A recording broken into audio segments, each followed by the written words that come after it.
Assalamualaikum warahmatullahi wabarakatuh. Selamat berjumpa kembali rekan-rekan, sahabat-sahabat semua dimanapun berada. Baik, pada pertemuan kali ini saya akan coba bahas tentang berpisahnya Kabupaten Kerinci, Provinsi Jambi dengan Kabupaten Pesisir Selatan.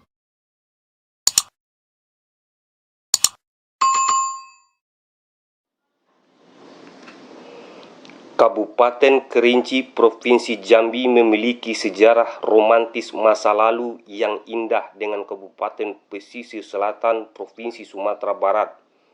Sejarah yang tidak akan pernah dilupakan generasi penerus di dua kabupaten tersebut. Adalah fakta sejarah, dua kabupaten beda provinsi ini pernah menjadi satu kabupaten yang disebut dengan Kabupaten Pesisir Selatan Kerinci, atau disingkat dengan PSK. Di masa pemerintahan Hindia Belanda, sudah disusun wilayah administrasi pemerintahan. Misalnya, Onder Afdeling Bandar 10 berkedudukan di Painan dengan kepala pemerintahan Kontrelur Belanda. Kemudian yang kedua, Onder Afdeling Kerinci di bawah pimpinan seorang kontrelur Belanda yang berkedudukan di Sungai Penuh. Pada tahun 1921, Afdeling Kerinci yang sebelumnya masuk Residen Jambi dipindahkan menjadi Onder Afdeling Painan di bawah Residen Sumatera Tengah. Kemudian di masa pemerintahan atau di masa penjajahan Jepang, wilayah seperti itu tetap dipertahankan, hanya saja ketika itu namanya berbeda yang disebut dengan Bunsu Pesisir Selatan. Wilayahnya dibagi dua, yakni distrik Painan yang terdiri dari Siguntur sampai Balai Selasa. Kemudian yang kedua distrik Sungai Penuh yang terdiri dari Kerinci, Indrapura sampai batas Bengkulu. Pada masa penjajahan transisi tahun pertama Indonesia merdeka, bentuk wilayah pesisir selatan yang telah ditata pemerintahannya sebagai berikut. Pada tanggal 29 September 1945, Mr. Tengku Muhammad Hasan diangkat sebagai Gubernur Sumatera Tengah oleh Presiden Soekarno. Pada tanggal 1 Oktober 1945 diadakan sidang pleno Komite Sumatera Tengah di Pasar Gadang, Padang. Maka terpilih Muhammad Syafi'i sebagai Residen Sumatera Barat yang pertama.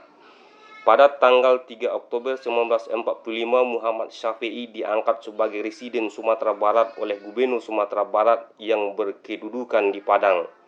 Pada tanggal 18 Oktober 1945, Residen Sumatera Barat mengeluarkan surat atau ketentuan, isinya membagi wilayah pemerintah di Sumatera Barat menjadi 8 wilayah dengan nama Luhak, terdiri dari Luhak Padang, Luhak Painan, Luhak Kerinci Indrapura, Luhak Tanah Datar, Luhak Agam, Luhak 50 Kota, Luhak Pasaman.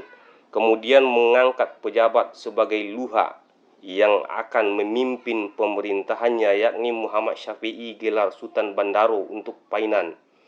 Kemudian Muhammad Jarjis Bebastani untuk Kerinci Indrapura.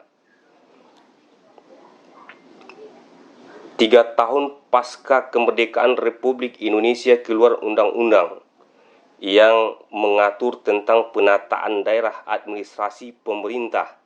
Dalam implementasinya, wilayah ini ditata sebagai berikut. Pertama, Kerinci dan Indrapura digabung menjadi satu dengan nama Kabupaten Pesisir Selatan Kerinci atau disingkat dengan PSK, berkedudukan di Balai Selasa dengan wilayah Siguntur sampai Balai Selasa serta Indrapura Kerinci.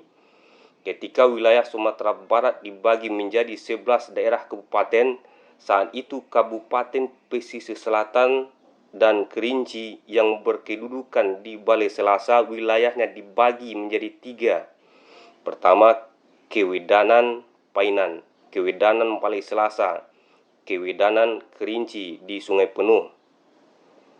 Dalam Perkembangan selanjutnya, pemerintah mengeluarkan Undang-Undang Nomor 22 Tahun 1948 tertanggal 10 Juli 1948 tentang pembentukan otonomi daerah Sumatera Barat.